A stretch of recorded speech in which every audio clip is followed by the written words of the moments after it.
Hello, all my beautiful cinnabar moths, or any kind of moth you'd like to be. Welcome to the Writer's Triangle, a podcast about publishing and all things books. And today we're going to be talking about writing a book that has impact while also telling a good story. And the reason why I picked this topic is because I was on Twitter the other day and I was seeing a lot of comments where people were like, "Can anybody just write a funny book? Why does every book have to be so heavy and so serious and so politically correct and so woke?" And I think, well, every book doesn't have to be, and you can still write a story with impact that's funny, that's lighthearted. And I just feel like there is sort of this narrative that's kind of going on in the world that any book that has impact has to be heavy and serious. And I also feel like there's a lot of debate on what's woke, what's not woke, where did woke come from, and all of that. I'm putting all of that stuff to the side and I'm going to focus on just having an impact and writing a good story. I'm not going to delve into any of the politics that go with it, except to say this one thing. There was a statement that really kind of peeved me off that I did see, and it was whoever's brave enough to tell the story gets to tell it. And I kind of feel like that is not completely accurate. So I feel like there are some points of view that I could not write in an authentic way. And the biggest reason being is that there are some points of view that I don't know anybody who holds those points of view, and I've had no contact with that point of view. So I'm not of the mindset that an author has to be everything that we're writing about. A great example is Robert Creekmore is a man whose MC in the Prophet series is a lesbian woman. And I feel like Rob is just really in the mindset of Naomi in a way that even I couldn't be. And it's just such an authentic story. So, looking at it, I don't think that writers only have to write from their lived experience, but I do think they have to write from within their knowledge. So, if you don't know any lesbians, writing a lesbian authentically would be really difficult. Whereas someone like Rob, who was one of the first teachers in his area to head up the Gay Straight Alliance at their school, has a lot of experience with the LGBTQIA plus community from teenagers on through adults. So having that contact and being, I would consider Rob an ally. I don't know if Rob feels comfortable being called an ally, but I think he's definitely an ally of the community. And that gives him access to the community where he can talk to people that have these points of views and have these lived experiences. And his own lived experiences are intermixed with those. And Naomi is a blend of a bunch of different experiences that the author has had. That's completely valid. And it reads authentically.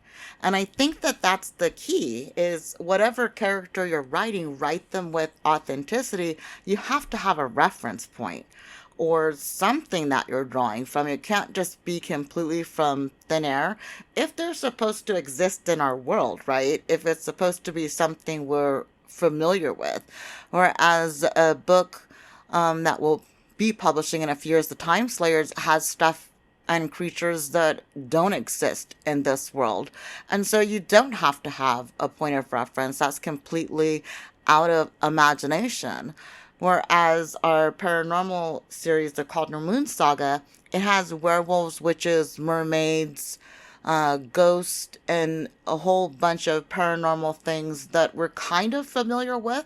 And so we do sort of have to make a decision when writing those characters. Are we writing those characters in stereotypical ways, or are we putting a new spin on them?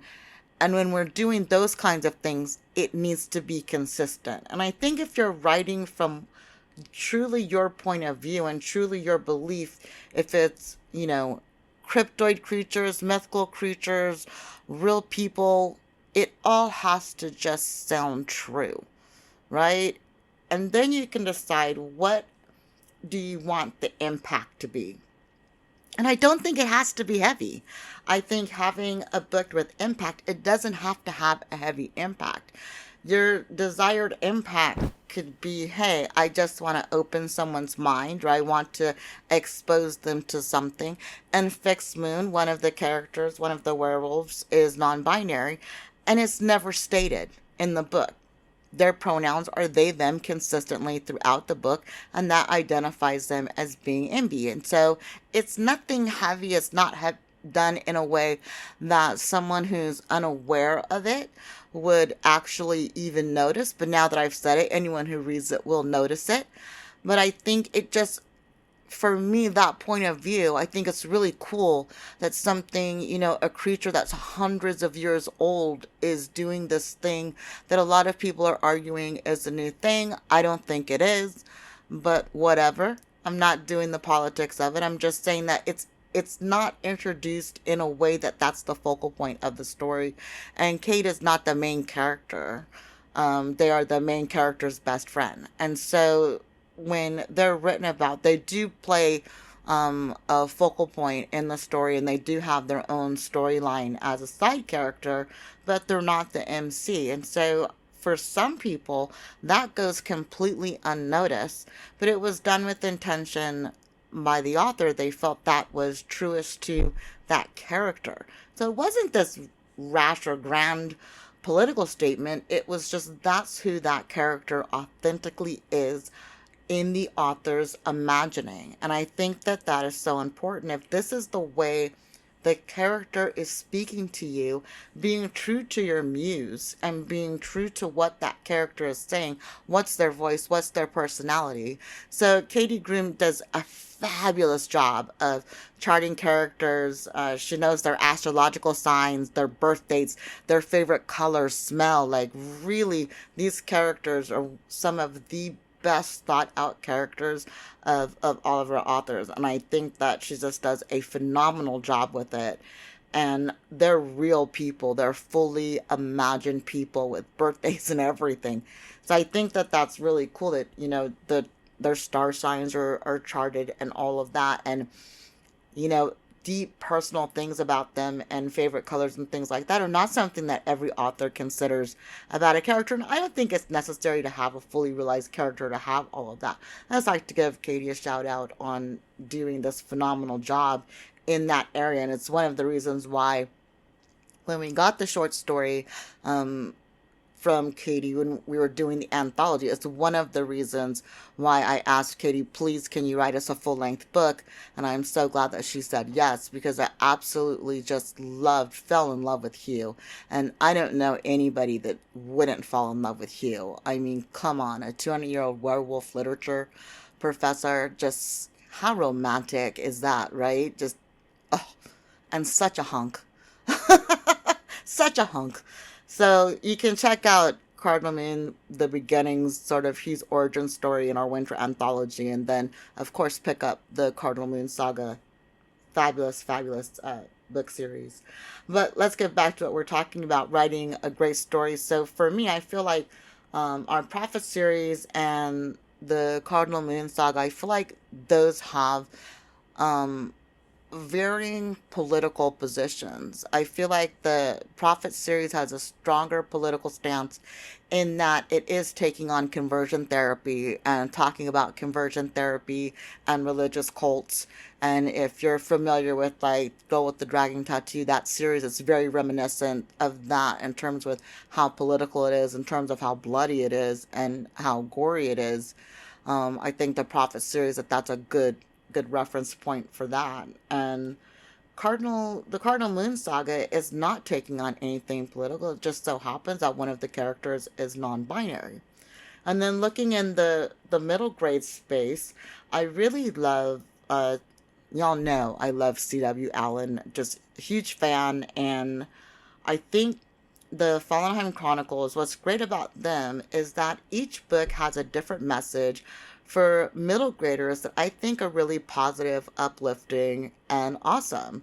So in the first book, Relatively Normal Secrets, what we have is the message is that every family is relatively normal, and that normal is just a very relative thing, right? What are you relating it to? What are you comparing normal to?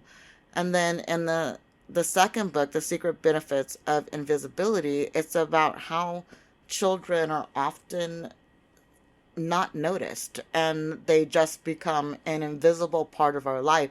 And because of that, in book two, they're able to do extraordinary things because they're children and succeeding because they're children, not in spite of it. In a lot of books, it'll be children overcoming being children to succeed, whereas in that book, it's about children succeeding. And then Tales of the Forgotten Founders, I think, is the most political in that it takes on book banning, and it takes the point of view that whoever bans books, they get to decide what our history is and how our history informs our present and informs our future. And it delves into that, but in a really fun way where the children find a secret passage, find a secret stash of books, and it's just really a fun story about hidden passageways and discovery. And it's not heavy. So when you want a book that has impact, what is it that you're wanting the impact of the book to be? What is authentically your point of view? And what is it that you believe? And I think that every writer puts a bit of their beliefs in every book. I think it's inevitable. And if you're wanting to make a strong impact and you're wanting it to be a political impact, then you need to have your political bearing really fixed and then build a story that tells that political bearing or that reflects that political bearing, and find a setting and a time in history and the type of people that would be the best tellers of that story, and go from there, and then really focus on telling a great story rather than making a political point, if that makes sense. And I think that if you look at the three books I've mentioned, the three series I've mentioned, for me, what they all have in common is that it's not beating you over the head with the point every page of the book. It just kind of unfolds with the story that this is the thing that the story is wrapped around in some cases, and in other cases, it just happens to be. And that's a big decision that you need to make. What is the most authentic and truth for the characters? So you can start out saying, hey, I want to write a book that really tells the story of discrimination, or I want to write a story that really tells the story of women's reproductive rights, whatever side you fall on. That's great. But then do you have the characters that will be impacted in the way that fits your view? And it may be that as you're writing the story, that falls away. And that doesn't actually fit the story that's in you to tell. Because not every writer's a political writer, and not every writer needs to be. Because every story doesn't need to be. And it can be that after you've written your book, you find out, hey, I wrote a really funny book that makes a lot of really great political points that align with who I am as a person, that align with who my characters are, and then you're telling a great story. It has to be what's true to the characters. And a sticking point for me is that I think sometimes writers can get caught up in trying to fold in too much diversity, and then it just reads as false. If you have no experience with different holidays and different cultures, don't write them. It's really just that simple. Don't write them. If you have the experience, or you have access to beta readers that can give you information about cultures that are different than your own, then by all means do that. But if you don't have access to people in that culture, it's going to ring false. I'm just gonna break that bit of bad news to everyone. It's going to ring false. And there are certain stories that I would just never try to tell if I were a writer because my mind just wouldn't work that way. Even though I have access and exposure to those cultures and to those ways of thinking, it's just not true to my lived experience. And I don't think that I would be inspired or have any characters that had that level of authenticity. And when I'm talking about diversity, I'm not saying the political diversity, I'm saying anything that's not you. And so for me to write a story about someone who's black, indigenous, Jewish, and a member of the LGBTQIA plus community would not be me writing a diverse story. That would be writing a story that speaks to my identity, and that's not diversity. If I were going to write a story about being a black man, that would be me writing diversity, but writing to my son's lived experience of being a black man who's now grown up and become a black man, or writing about any of my family members that I could draw from those, but that would be me writing diversity away from what I've known. If I were to write about a cisgendered white man, that would be me writing diversity, writing it from my point of view, drawing from my relatives' lived experience because I'm not a cisgendered white man. So for me, diversity, when you're looking at it from the author's perspective, is what aren't you? And that's your diversity. And I understand that the word diversity has been politicized. And again, I'm trying to take the politics out of it and having us look at it in a less heated way. And I know some people may disagree with me vehemently. And if you're one of those people, hey, let me know down in the comment section or hit us up on Twitter and let me know. The reason that I have this view on diversity is because I don't like how the word diversity has become political. It just means different. That's all. It doesn't need to be this heated, upsetting thing.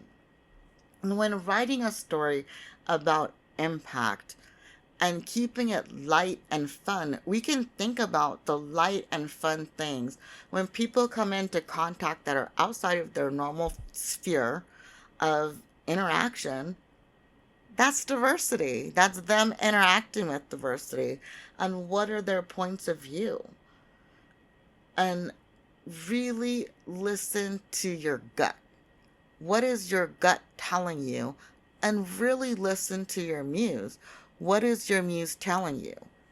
Because before political statement, before diversity, before point of view, you have to have authenticity and you have to have a story. What's the story going to be about? What's motivating your characters? What types of things are they going to overcome? What's the rising and falling action? Those things need to be paid close attention to throughout the writing process. And it may be that you have to sacrifice some of the political intention of your writing for good storytelling. And I advise every author to make those sacrifices, because if it's forced into the story for point, it's going to feel forced when I'm reading it. And it's going to feel forced when your audience is reading it. And it's going to be harder to get that book published, you know? Because at the end of the day, publishers want to publish good books. And a good book is a good story. You also have to think about the audience that you're serving. Looking at the three different series that I talked about, like the Fallen Home Chronicles, any age group can enjoy it. It's a middle grade that's really witty, really smart. I think the whole family can enjoy it. I know I enjoyed it as an adult, and we have middle grade beta readers, and our middle grade beta readers enjoyed it. So I knew it was age appropriate, and of course their parents read it. And they gave me the same feedback, like, yeah, as a family, we all enjoyed this book. And I feel like with Fixed Moon, it's a little bit like I don't think a middle grader would be interested. It's really in the new adult category, but I think some YA people would enjoy it. There's nothing in it that would make me say, this needs a lot of content warnings. But the Prophet series is definitely NC-17. It is an adult series with a lot of content notes, a lot of trigger warnings, and not for the faint of heart in the least. If you're writing a book that's like that, then okay, with this audience, if I have an NC-17 audience, you can dang near write whatever you want. But if you're writing for middle grade, you have to think about younger readers, and you have to think about that precocious 6 or 7 year old that might be an advanced reader picking up your middle grade book, and is that book safe for them to read? Are you going to be doing them a disservice in the way that you've written it? And if you're writing in the upper levels where you're like, ooh, I wouldn't even want this book read aloud to a 5 year old, really think twice about whether or not it's actually middle grade. Because I found as a mom, I was reading middle grade and some adult stories like Lord of the Rings. We were reading those as bedtime stories that we enjoyed to our very young son. And that's something, when you think about it, is every single word on the page okay for the audience that you are writing for? Who do you expect to reach with this story? And what do you expect their level of interaction to be? Is this a story that's going to be shelved in a way where someone who's a little bit too young to be reading it is going to find it and pick it up? Or is it going to be shelved correctly because it's in the right category? And that's something that goes into telling a good story. When you're thinking about genre and age range, it's about protecting and serving your audience. If you have a lot of content notes, then you know that that should not be in the middle grade category or the YA category. And if that's just the authentic story that came out, then hey, this is the way it is. That's just the way it is. So after you've written your story, I always think that authors should kind of put it down for a month or two and then pick it up and read it and say, if I had not written this, would I want to buy this book? If this was not my book, is it a good story? And did I serve my audience? Does it ring true for the characters? Does it ring true for the era? That whatever time it's supposed to have taken place in, and does it reflect and represent me well? Because, like it or not, every book you write is going to be seen as a representation of you. Does this book represent who you are at your core? And how would you feel if your most intimate person, whether that be a close friend or a romantic partner, someone you trust with your writing, if they read it, will you be proud to have written it? And for me, that's the best litmus test for, is it a good story? Are you proud to have written it? And if you're truly proud to have written it and you stand by every word on the page, right on. You wrote a good book. And I think books are inherently political. I think books inherently have a point of view. And I think all books have an impact. At least every book I've read have had an impact, even if that impact was just a great way to spend an afternoon. So those are my thoughts on writing a good book that still has impact. I hope you found them to be helpful. If you did, please give this video a thumbs up and think about subscribing to the channel if you're new. And I want to thank all of our beautiful Cinnabar moths for tuning in. And you don't have to be a Cinnabar moth. You can be any kind of moth you'd like to be, or even a butterfly. But I'm not Mariah Carey and I'm not trying to bite her rhyme. Talk to you next week. Bye.